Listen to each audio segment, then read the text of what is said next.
Welcome back to Let's Play Drizzles, guys. I really wish that I could rent out the books so I could go somewhere with slightly different music. I did not mean to do that. I did not mean to do that. Hello. Apparently they caught the remnants of the special ops guys hiding out of the harbour. It's a relief to have one worry out of the way before the signing ceremony. Are you not going to let me in? Do I have to have what's-his-face in the party? That's really obnoxious. I mean, it makes sense, but it's still obnoxious. Fine, let's go get him then. Jeez, the things I have to deal with. I have to remember to take him back out again, though. Where are you, Zane? Hey, how's it going? Need me to sub in, huh? I'm game. Yep, we just need you to come read a book. That's alright. Yes, that is the correct response. Olivia's just like, yeah, I knew you'd choose me. Of course you'd choose me. Of course, indeed. Of course, indeed. I also have to talk to all these people, which I said in the last episode. Still, it's gonna be annoying. I mean, it'll be good, but like, it's just, I want to get going with the story. Because we had so much story, but it was like so long ago for me. Anyway, Sam, would you like to go into the MC? Yeah, I would. I have something to read for 2 hours. Please pass through. Gladly, thank you. Bye. Oh, I really wish I had different music. I mean, like, this music is fine, but, like, this is the castle music. It's not right. Is this it? Alright, you ready? Are you ready? This shelf holds the Door Knight series. Did you know that? Now you do. Oh god, wait, how many chapters does this have? Because... oh my god, is that not the end? Oh my god, it's gonna take 1,000,000 years! Why did I not stream this? It would have been better. I could just have done this on Wednesday. Okay. Alright, here we go. I just finished the last episode and now I'm recording this immediately after, so I hope you appreciate my dedication to this game. Chapter 1. The Puppet... oh, but we read some of this, right? Oh, whatever, I'll read it again. I don't remember it. The Puppeteer's Apprentice. Long, long ago, in a certain little village, there lived a young boy. He was some 13 years old. His name was Pedro. Pedro was a small boy and not very strong, but his fingers were dexterous enough to astonish anyone. When he moved his whittling knife, wooden blocks would turn into birds and wonderful creatures as if by magic. The boy spent his days with these crafts as his life. This chapter's only 4 pages, thank God. One day, strange travellers came by the village. An old man with sharp eyes and a large man in black garb casually strolled into the general store, whereupon their eyes were drawn to a wooden bird so cunningly carved that one would call... oh, the sentence is too long, but one could almost hear its wings beat the air.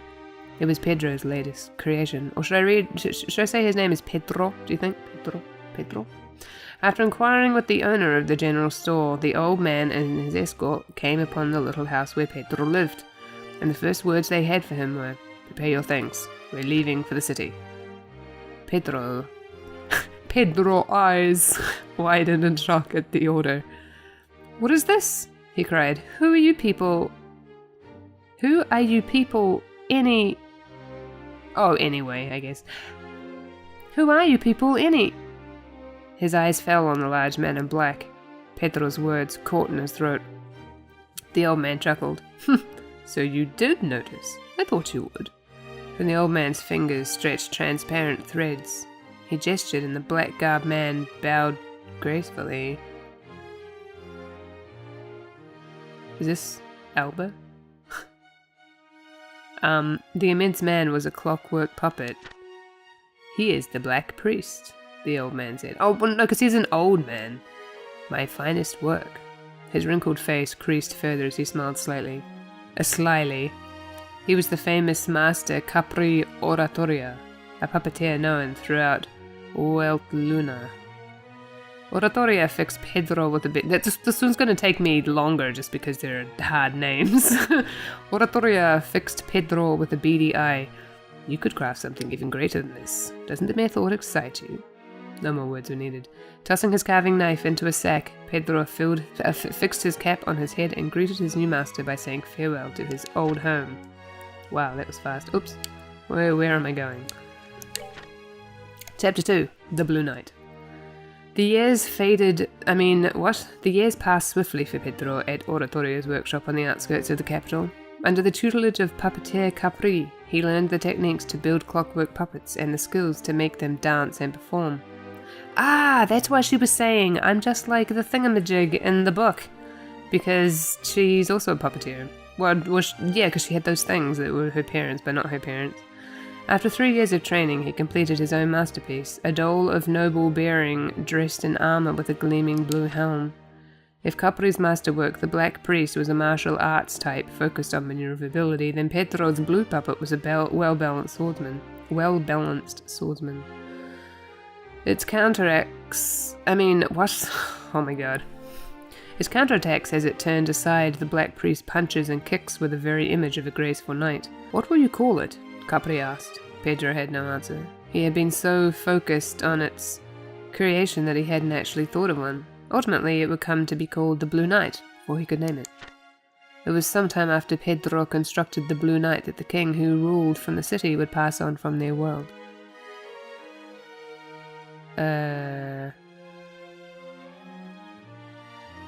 What? Okay. The king had long been ill, so there was little shock, and the mourning period passed smoothly. It's funny, cause, okay, you know how the other book I was like, man, there's so much description, unnecessary description. This one is more like, God, I can't be bothered writing that scene here, I'll just have a summary paragraph.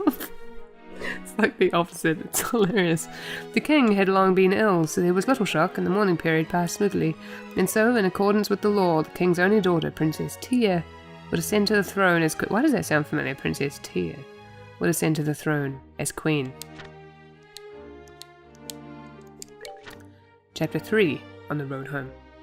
Pedro... I'll just say Pedro because it's easier. Pedro visited the city. Otherwise we're going to be here for 5 years, me trying to pronounce that name. Pedro visited the city accompanied by the Blue Knight. With the crowning ceremony approaching, the streets were abuzz with excitement. As he strolled the city centre, people passing by cast strange looks his way. What a noble knight he must be. I'm sure he must be quite the famous hero. Do you suppose he's attending the crowning ceremony? Trailing quietly behind the Blue Knight, Pedro could hardly keep himself from doing a little dance. It felt like a step towards I can't read that as in my own accent though. Capri, who would control the Black Priest as if it all was human itself. Unless I want to say Capri, that just sounds wrong. Of course, at the same time, he found it annoying that others thought him the servant of his own creation. It was on his way back to the workshop outside of town that Pedro's humming was interrupted by a scream. No! Please stop! Cried a voice from the woods. I would scream that properly, but it's 1 in the morning, so... No one's gonna save you, a man growled. Give up and give in. From the looks of things, some thuggish men had a girl cornered terrible. Dainty and clad in a white dress, of course she is. The girl's searching eyes sought desperately for a way to flee from the danger. Pedro squared his shoulders and, lowering his cap to shadow his eyes, he set his fingers in motion. The Blue Knight charged forward. Her likening him... Ren, likening herself to this guy also makes her more of an anti-villain as well, because like she thinks what she's doing is right or whatever. Well, that's what this guy thinks. This guy I guess is a hero, but like she thinks of herself as a hero. It's interesting. Chapter 4, which is common in lots of things, but it's just and I guess the whole society thinks that of themselves, but I love villains like that. Villains that are just like, I'm evil because I'm evil. It's so much less interesting than, I'm not evil, I am doing the good things, but actually they're terrible. And they're so much more interesting. Anyway, Chapter 4, A Righteous Display. Upon seeing the Blue Knight appear like a shadow from the heart of the forest, the men harassing the girl could only gape in amazement. Leave the girl and leave this place, the Blue Knight declared from the depths of its helmet. Oh. Leave the girl, leave this place, the Blue Knight declared from the depths of its helmet. I don't know if that sounded anything like a helmet, but whatever. This was the ventriloquism that the old master had drilled into his head as a secret of puppeteering. So really a secret of puppeteering, but okay. Who the hell are you? Get out here before you get hurt. Fools. What? Who is saying... With a jab from its clockwork... This is so hard to read for some reason. With a jab from its clockwork fist, the Blue Knight knocked back the man holding the woman and pivoted swiftly to kick both men away. Are you hurt, young lady? No, I am well. Good. It would be best if you stood back. At last, the Blue Knight drew its sword. Swathed in black, a third man, who seemed like the leader, approached. Not bad for a wanderer. Pedro eyed the new arrival. The black-garbed man's stance suggested he knew something of proper swordsmanship. Enough playing, though. Hand over the girl and I'll see you rewarded. To ignore one's duties is to be without courage. I fear I cannot do that, said the Blue Knight. Well then. Die! Screamed the black-garbed man and attacked. That was so loud. Sorry. Chapter 5. The Girl with Sky Blue Eyes. The man in black attacked. From the upper right he feinted as if to strike the shoulder, but twisted his wrist and changed to a slash across the body. Pedro, having read the feint, pulled at his strings. The Blue Knight stepped back half a step, dodging the horizontal slash, and smacked the outstretched blade, knocking it from his foe's hand. This is like a Mary Sue, it's really funny. Impossible.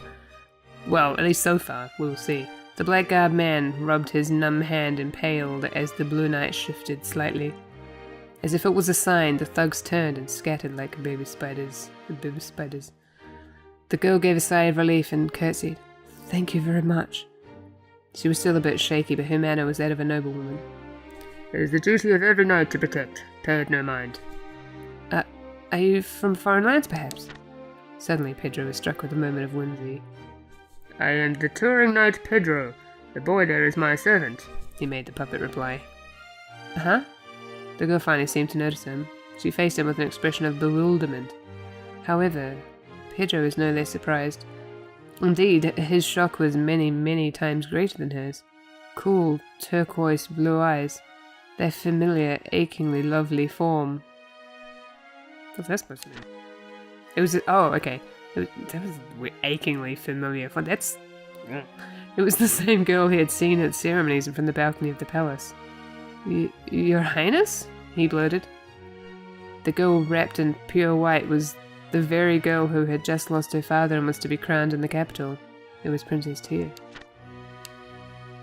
Oh, what's that song? Chapter 6. The Melancholy of the Princess.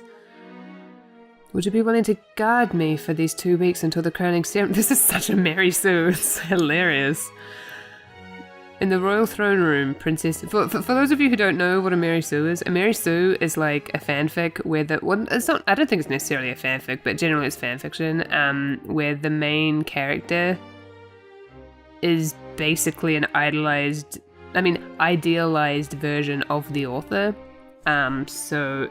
The protagonist is perfect in every way, and they're really good at everything. And they, like, get to have the best experiences. And normally it's like they, like, say the fanfiction is about a band or whatever, then, like, the lead singer will fall in love with that character. It's like that kind of thing, and, like, they're so perfect, and there's nothing wrong with them. That's a Mary Sue. This is such a Mary Sue. Oh, I saved the princess. Oh, now I have to guard her. Oh no, this is so terrible. Anyway, and he's all perfect and stuff as well. So far, anyway. In the royal throne room, Princess Tia asked this question with a serious expression. Of course, she asked it not of Pedro, but of the Blue Knight. Oh, right, of course. Sure. Have you not a royal guard?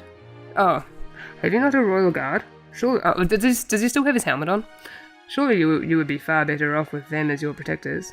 Unable to say that the Blue Knight was a puppet, Pedro followed as far as the throne room. He shivered, sensing even more trouble about to come. That is kind of funny. The royal guard that protect the capital they obey the words of my uncle, Duke Gaston. Gaston. Is that the same way you spell it in Beauty and the Beast? Is that different? Anyway, even before they abandoned me and fled, Princess Tia said softly. Duke Gaston was a man surrounded by bad rumours. It was an open secret that he took advantage of the previous king's illness to line his own purse. The man in black you confronted, Sir Pedro, I am sure that was my uncle's second in command. All of it was planned. That's terrible. Princess Tia's sky blue eyes clouded. At this point, the kindly Pedro could hardly refuse the role of escort. Understood. I shall accept your request, he had the Blue Knight reply. Princess Tia's smile was like the sun breaking through the clouds. Thank you, Sir Knight. Thank you so very much. She turned towards Pedro as well. And you too, good servant. May I ask for your name? Pedro hid his eyes once more in the shadow of his cap. I'm no one worthy of naming myself.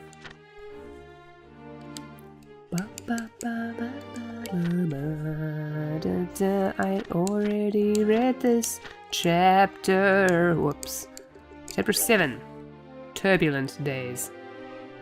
Protecting the princess proved harder than predicted. After all, almost every day there were new ne'er-do-wells sent after her. Jesus. Eventually, partially due to their closeness in age, Princess Tia and Pedro, still playing the servant, came to speak very openly to of course we did, very openly to each other. While glad for the princess's trust, he didn't know what he would do if the truth of the Blue Knight came out.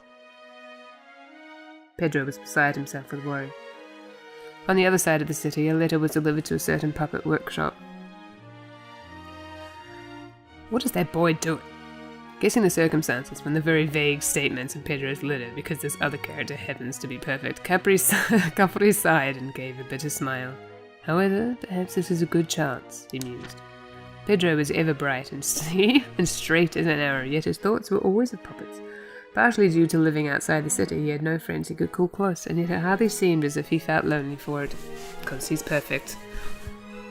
While the role of escort to the princess was perhaps beyond his station, if it proved a chance to awaken more human feelings in his apprentice, Capri could only wish him the best with a parent's heart. I guess he has...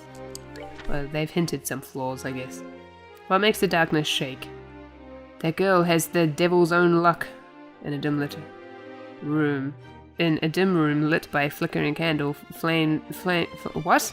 Jesus. Hold on. That girl has the devil's own luck. In a dim room lit by flickering candle flames. Duke Gaston cursed hatefully. He felt not a moment of sympathy or care for his niece. I find this so hard to read. I don't know why. It's like the syntax is so strange. He felt not a moment of sympathy or care for his niece. At this rate, she shall see the crowning ceremony, he snarled. This night, Pedro. Can't we handle him? He's the first man so skilled that we've encountered. We fear that even if the royal guard attacked at once, it might be difficult. Recalling the shame of having his sword knocked from his hand, Duke Gaston's second-in-command bit his lip. Sorry, I was biting my lip, but I didn't know how to express that. Still, we have nothing to fear, he said. While a bit of an odd character, we have hired a skilled assassin to handle this, my lord. Oh, this is another whatever. Odd? What sort of person is he? Did you call? The flames danced bewitchingly, then went out as one. As if something tremendously heavy had collapsed down onto it, the carpeted floor shook with a thud. Who is it? Duke Gaston took a step back. The shadow illuminated by the moon was tremendous and inhuman. Oh. My Lord Fairnot, this is our assassin, Harlequin. Ooh, nice name. He will remove... interesting, Harlequin. Harlequin is a guy. But that's cool. He will remove all that is in your way with his puppet. The assassin sketched a mocking bow. I do love hunting. I don't take jobs unless the prey is lively. A sickening laugh shook the darkness, bringing a nasty smile to the Duke's face as well. Worry not, I am sure your hunt will be most enjoyable. And so did the night, bathed in red by a crimson moon, fade to dawn, melting like ice. Oops, I think I read all these ones.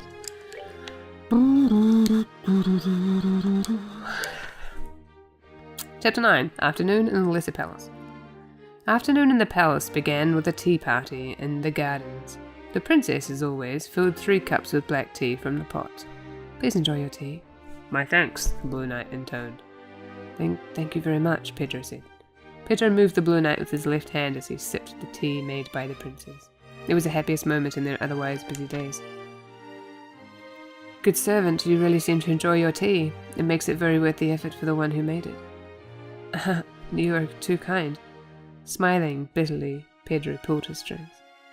The Blue Knight in one go emptied the tea in the cup into the leather sack in his neck. That's disturbing. At this, Princess Tia could only sigh. Whereas Sir Pedro here seems to hardly find it delicious at all, that makes it difficult to be motivated. Pardon me, I fear I am an impolite man.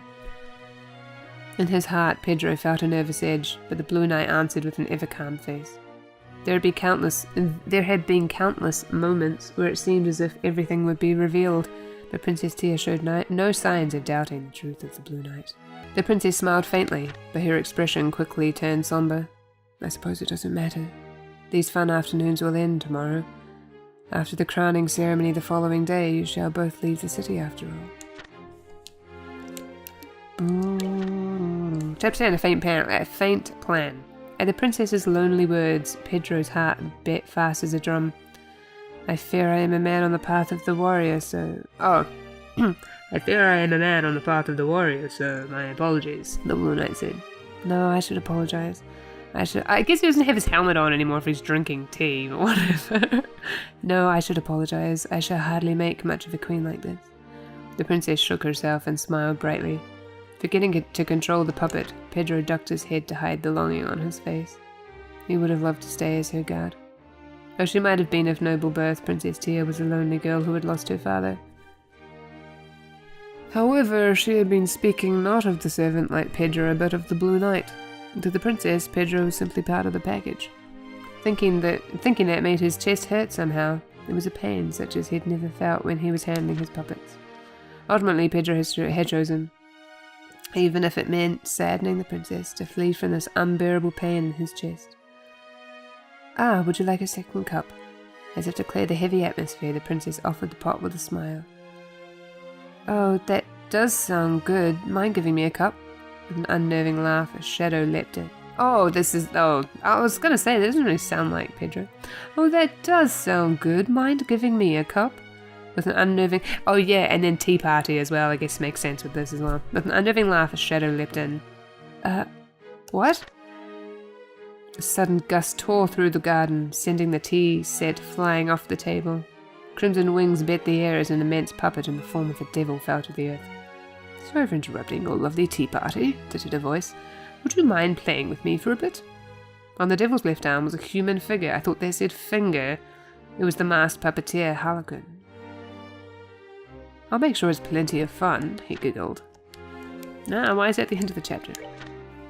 I blame the devil's attack. Lady Tia, stand back. Pedro shielded the princess behind him. Sent the Blue Knight forward towards the crimson... What? Oh, Pedro, shielding the princess behind him, sent the Blue Knight forward towards the crimson devil's right arm. It was a blind spot for the masked puppeteer. Of course it was. With a rapid turn, the knight let loose a heavy strike. The tip of the sword was swallowed up in the base of the creature's wing. The demon's right arm flashed up. Blade and claws scraped, sending sparks into the air. Losing its balance, the Blue Knight took an unsteady step back. The demon gave a shiver, and a barbed tail thick as a log screamed through the air, striking forward. Astonished by the technique, Pedro snapped the Blue Knight back, dodging the tail swipe. Of course you dodged it. Oh, you are good. I didn't think you were in the same business. The masked puppeteer spoke not to the Blue Knight, but to Pedro. The Blue Knight, as if to interrupt these words, pointed its sword at the puppeteer. What nonsense are you speaking? If you shall not come, then shall I strike first? Even now, Pedro tried to hide it. Princess Tia, with a confused expression, gazed upon the preceding events.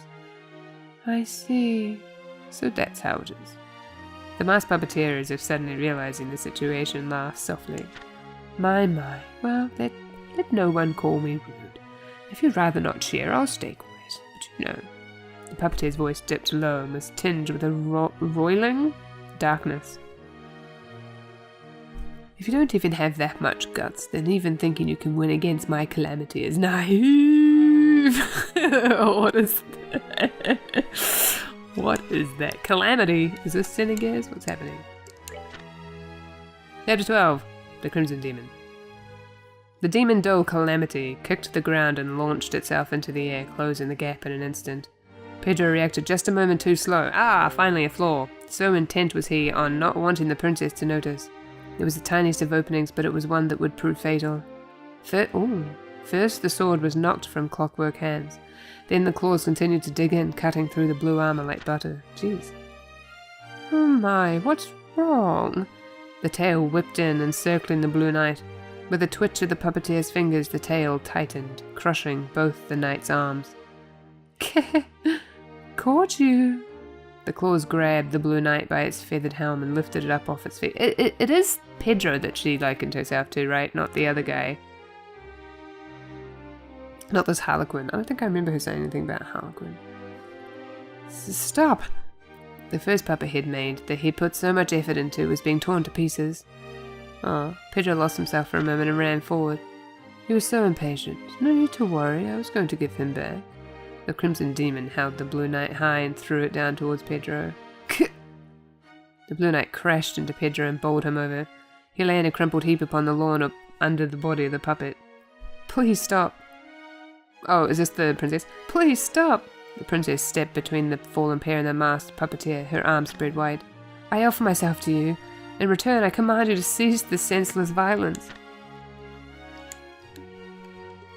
Chapter 13. Saying goodbye. I offer myself...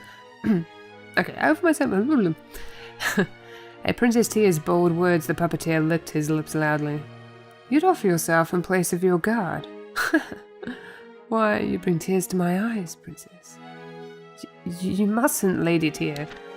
Barely conscious, Pedro desperately tried to put words together, yet not the energy to use ventriloquism. My master Pedro is fine. Leave it to him. Hurry, run. Sir Pedro. Silence. Oh, this is... Oh, sorry. I was like, who's talking? Sir Pedro. Silence. At the princess's angry words, Pedro managed to open his eyes fully, for those words were addressed most surely to he, still garbed and acting the servant. You knew? I'm sorry. I pretended not to notice. The princess smiled in a sad, lonely way, then turned to the puppeteer again with a dignified expression. Now take me to my uncle. My, oh my, what a princess you are! I bet you would have made quite the queen, too. The demon slowly stretched out its right arm. When the princess stepped on, it began to beat its crimson wings. Sir Pedro, thank you so much. This last week was very fun. These words of goodbye sunk into his brain. They sunk into his brain! As he watched the scarlet shadow, he swallowed into the blue sky. What? As he watched the scarlet shadow be swallowed into the blue sky, Pedro's consciousness slowly faded into darkness. Oh dear. Chapter 14. The Cost of Deceit. The next morning when Pedro opened his eyes, he found himself in his room at the doll workshop.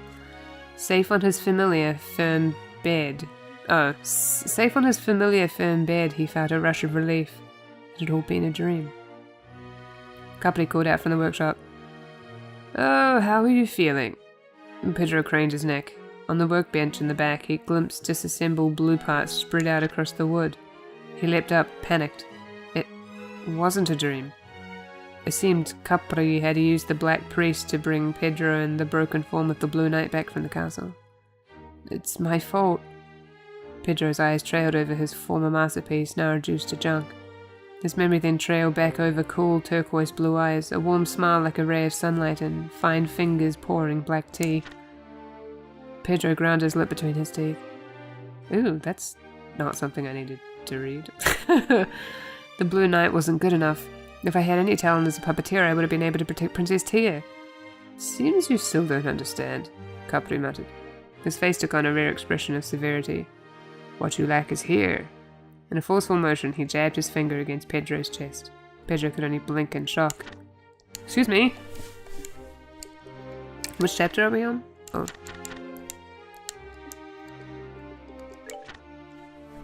Chapter 15, A Little Decision. Her Highness knew the truth of the Blue Knight, and yet she chose to pretend not to. Do you really not understand why? Because, unexpectedly in the depths of his mind, he had a flash of insight.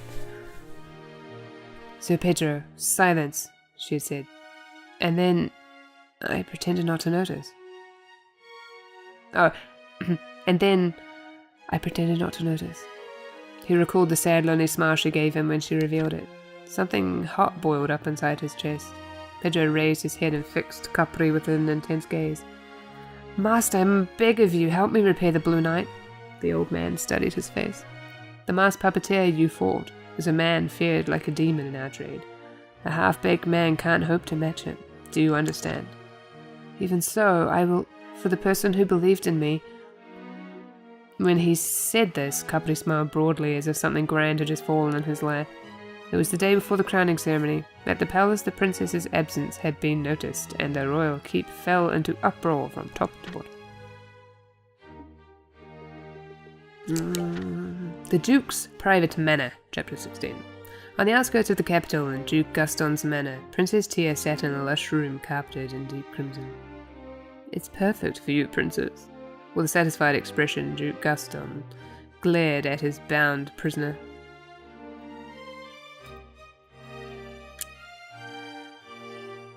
What do you sorry, I had to read this, see who was talking. What do you intend to do about the crowning ceremony today? Princess Tia asked in a quiet voice. The Duke shrunk a bit under her icy gaze. I'm afraid you will be absent, and so the throne and staff will be offered to me, the second in line. Do you believe the people will accept you? To change the subject, Tia, I found someone willing to accept you as a bride. Seeing the sky-coloured eyes waver for a moment, the Duke smiled with renewed confidence. He is the second imperial son and quite the connection. The Duke's smile widened. While you learn the joys of womanhood in a new land, you can leave the rest to me. That's fucking horrible. It was a cowardly plan. Certainly it wasn't a scenario that would be accepted for the Duke to take the throne in place of the first heir. However, it was different if the princess were to marry. If that were to pass, anyone could see that Duke Gaston's ascent to the throne was all but a done deal. Is that really how it works? I don't know if that's how it works. My lord, it is about time. At his second-in-command's comment, the Duke stood.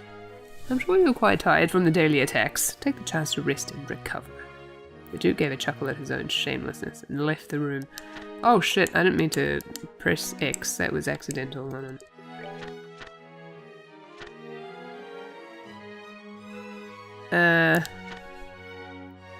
At that moment, that won't be happening. Oh, is this Pedro? That won't be happening.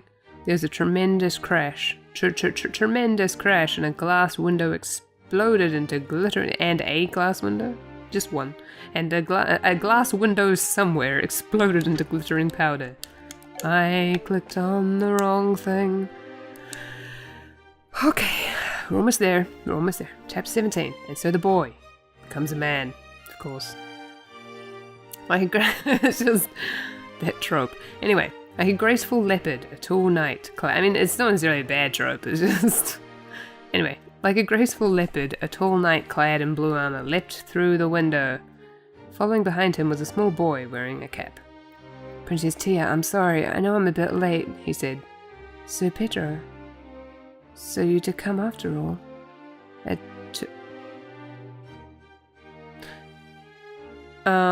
I'm confused. Those last two lines, are those both by the princess? Why are they on separate lines? Do you know how confusing that is?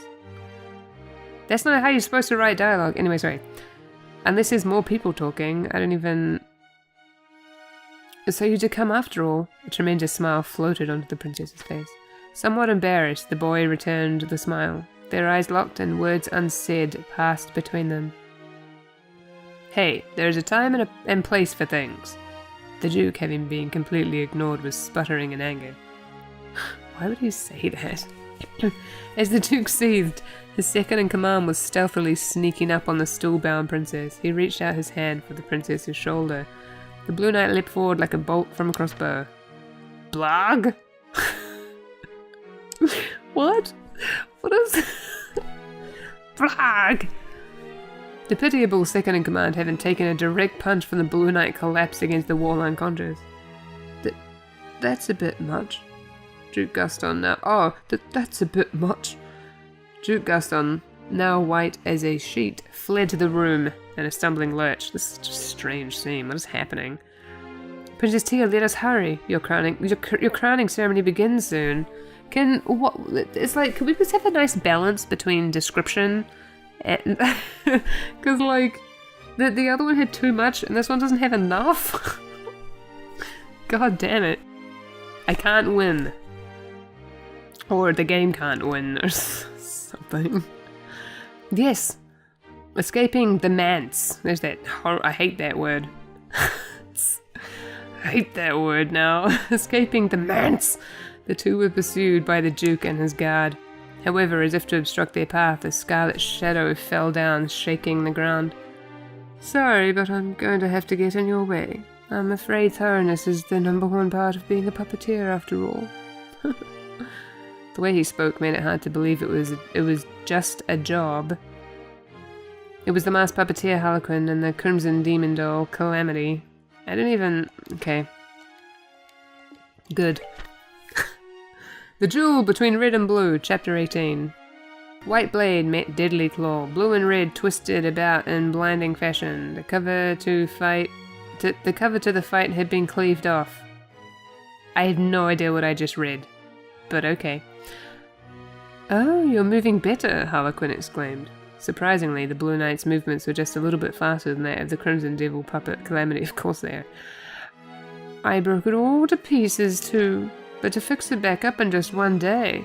Looks like the old man found himself a good apprentice. You know my master? Harlequin twirled his fingers and Calamity fluttered its wings and slowly lifted into the sky. Seriously, is this Xenagase? I mean, not really. I'm not like spoiling the plot of Xenagase for you. It's just like, I don't know. For those of you who know Xenagase, might know what I'm talking about. Probably don't know what I'm talking about. Anyway, so we lifted it into the sky. It's nothing about the plot. It's just about names and some description stuff. We have a bit of history, yes. Oh, what? Oh, you know my master? We have a bit of history, yes. He giggled. But forget about that. What do you do about this? As he howled these words, the red puppet swooped down. Pedro pulled his strings back, and the Blue Knight narrowly avoided the grasping claws. All this! Smooth as flowing water, Calamity sent out its log-like tail to swipe at the knight. Pedro's threads flowed down and to the right. Dropping its center of gravity, the Blue Knight shifted its swords to a slant and redirected the force of the tail upwards. All this! Calamity swung its horned head around and charged straight for the Blue Knight's torso. Pedro snapped his threads upwards and to his left this time. The Blue Knight, who had let itself fall slightly back, now slashed its sword down in a blur of light. With a small, pleasant cracking sound, the crimson wing on the right side of the puppet was hewn straight off. How is it a pleasant cracking sound? Chapter 19. Red Hot Roar. What? Okay. Slightly panicked, the masked puppeteer wrenched back on the strings and put space between himself and the Blue Knight. Hey, how about we call it a draw here? Knowing it was hopeless, Pedro still offered. Oh, it was Pedro saying that. Okay. Hey, how about we call it a draw here? Knowing it was hopeless, Pedro still offered. As he expected, a happy voice called back. No, don't make bad jokes like that. It's been too long since I had had this much fun after all. Seemingly drunk on warped joy, Harlequin twisted his hands about in a complex motion. It looked almost as if he were drawing magic circles in the air. I didn't think I'd end up using this, he giggled. Calamity crossed both arms across its body as if holding itself. Slowly a burning scent filled the air. A cold chill ran down Pedro's spine. He sent to move the Blue Knight, but realized the princess was behind it. You can regret it in your next life. Harlequin's... What is even happening anymore? Harlequin screamed. The Crimson Demon took an imposing stance. Its massive jaw creaked. There was a rushing of air and then a ball of brilliant flame spewed... Is it Bahamut now? Spewed forth. The area was... I know it's Bahamut, or you'd be quiet. Oh no, wait, that was Japanese, or whatever. Bahamut. I don't care. It's Bahamut, okay? You sure? The area... actually, I said this couple, like, ages ago in this Let's Play. Anyway, the area was engulfed in a violent... I think it was this one. Might have been... first chapter. The area was engulfed in a violent pillar of swirling fire. The Blue Knight, Pedro, and the princess were all swallowed by the inferno. So that's it, is it? Guess it was kind of a put it end there, huh? Gazing at the roaring flames, Harlequin muttered regretfully. However, his eyes soon narrowed, puzzled. No scent of meat roasting or metal melting reached his nose. What? The crimson maelstrom began to swirl faster, and the center suddenly parted as if blown apart from the inside. From the middle rose a blue twister. I thought that was going to say blue rose for some reason. I don't know why. The whereabouts of the death match. I thought they said death march. I was like, holy shit, this got dark all of a sudden. From within the flame, the Blue Knight arose. Across its shoulders, Pedro and Princess Tia could be seen clinging, hale and hearty. What had blown away the raging flames was its tremendous two-handed sword. Spinning the enormous blade like a whirlwind, a butterfly made of flame danced above the Blue Knight's head. It was a fantastical scene. You think that'll work? Harlequin began gesturing. Oh, you think that'll work? Harlequin began gesturing again. It seemed he intended to launch another fireball. I won't let you, Pedro cried. Splitting through the wall of flames, the Blue Knight forced its way forward. In the next moment, Calamity's horned head was cleaved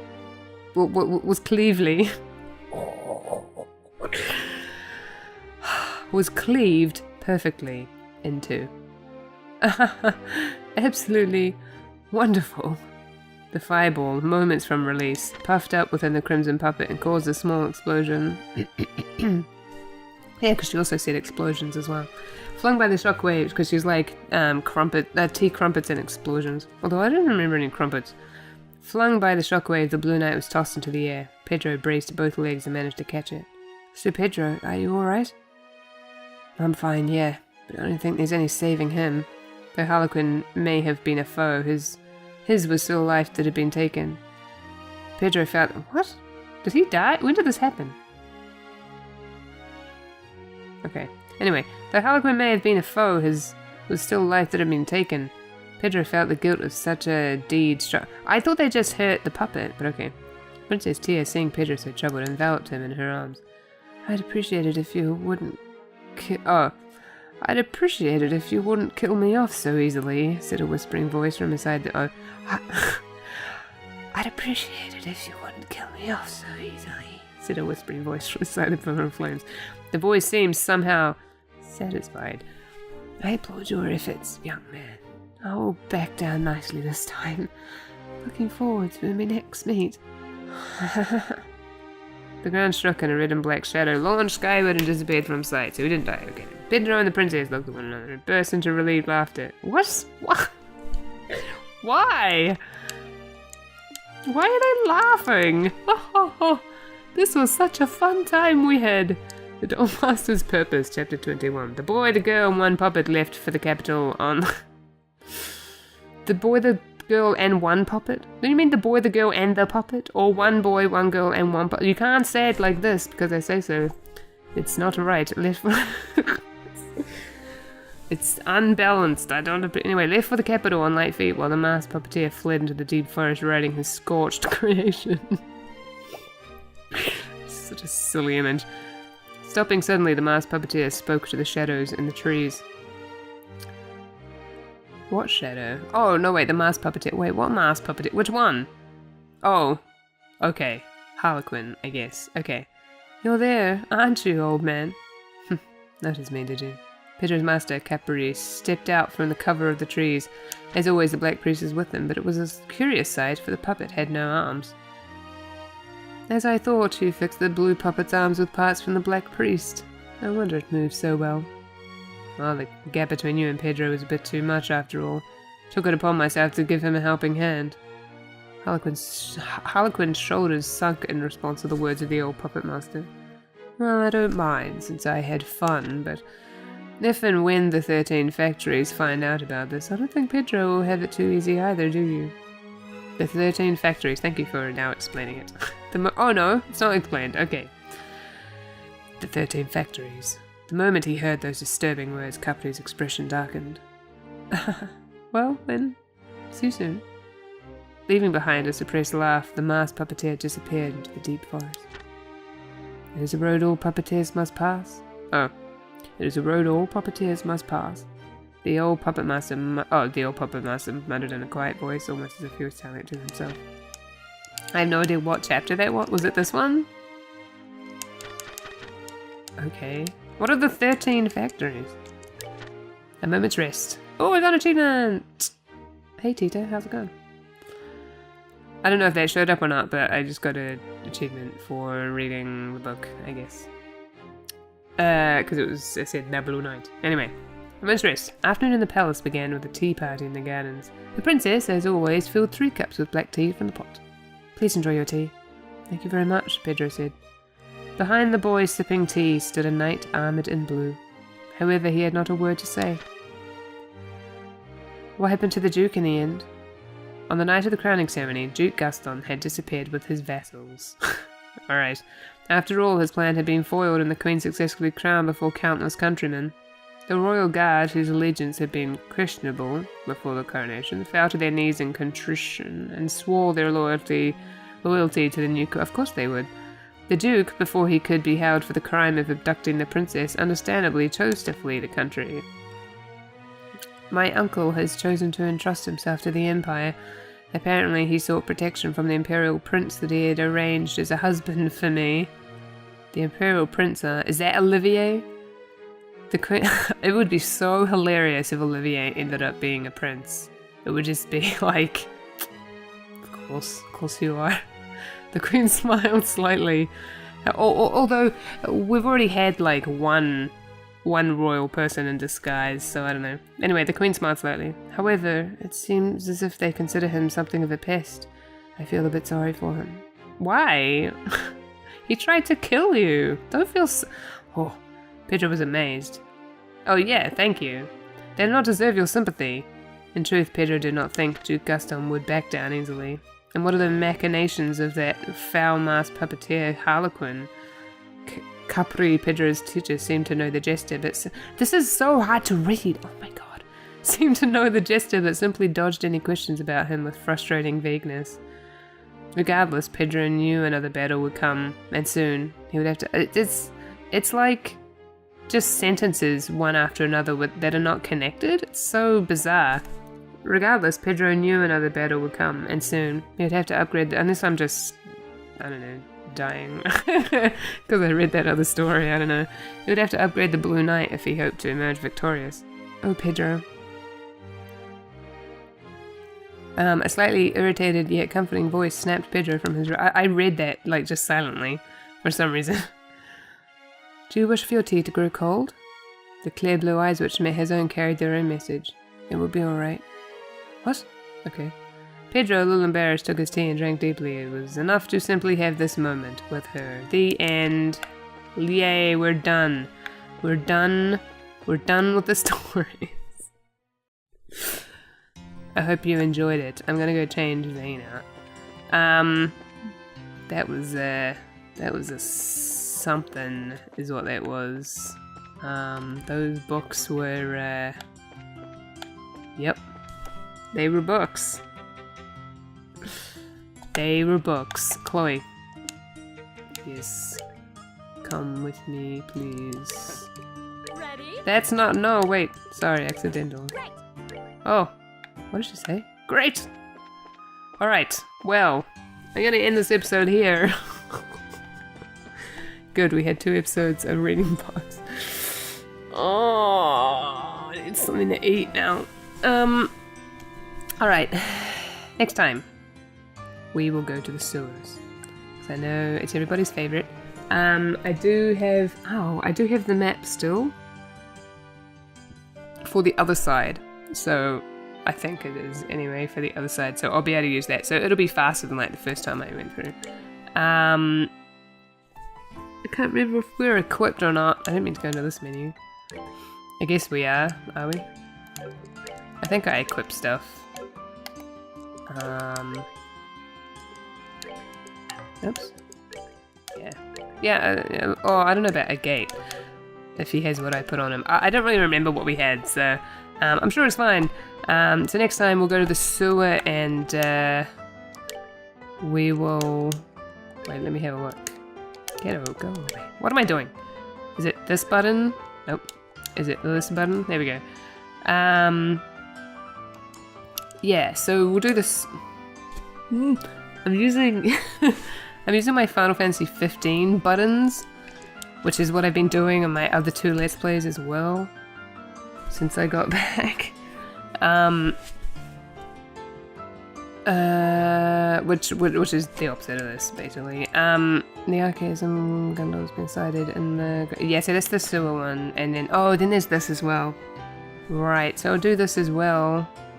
This is powerful alt-target arts. Yeah, and I don't know what else we have to do. I mean, we're going to boss air, I think, but...